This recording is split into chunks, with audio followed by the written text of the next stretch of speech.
This morning we're going to continue on the theme of customer requested inspections. This is another one for my customer Troy's Off-Road Service, and he brought this drive shaft in here. It was bought by the customer from away. This 1410 series, it's a high-angle CV head. It's an Yapco piece. It's a nice looking piece.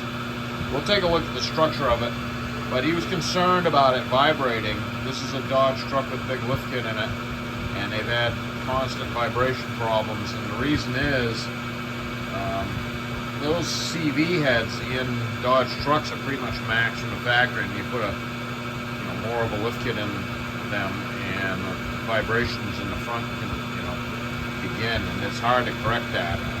I've put hub kits in several of them, that corrects it. This is another approach. This is a 30-degree angle CV head that's made by Yapco. I've seen, this is the first one I've had my hands on. So we'll spin it to see what it's doing, and we'll take a look at the components. But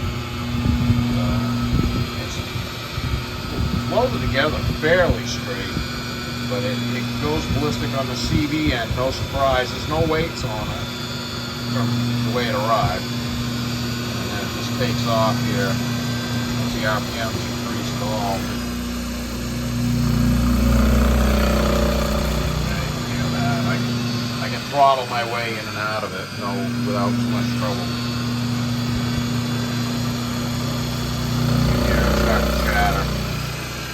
And it corresponds there. It'll drop, slow down, drop way off, speed up, takes off. That's only about 1,000 RPM, maybe 1,200. Once again, I'm not going to let it dwell doing that. So I don't want to damage my balancer. So it's 1410. It'll do 30 degrees angle. Legit, I checked it. The swing diameter on this thing is big. It's 5 inches. Right there. So the more rotating mass you got, and one of the problems is, you're trying to balance this thing, you got to make weight corrections here, or weld weights on here, or take weight off of here, which may come to that. Like I said, I'm just inspecting it for the customer. We're going to discuss. So it's 20,000's run out there. Another 20 here. It's about 15 in the middle. Oddly enough, that's the weld seam right there. I can see it through the paint. And that's the low spot. That almost never happens that way. The weld area is usually the high spot. There's a low spot here. I can feel it with my fingers right there. Yeah, it kind of shows in the reflection. So, and the interesting thing about this, it's a socket style design. You can see it right here.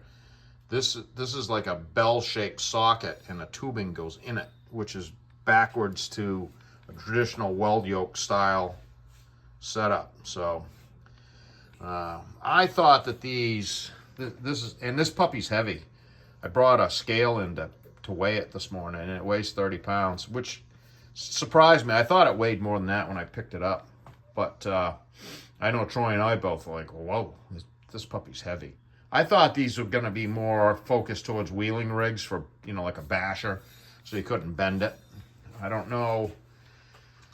Yeah, I just don't know about a street-driven vehicle, that's going to want to go high speed. People got big lift kits. They want to run 40s and also run 80, 90 miles an hour on the highway.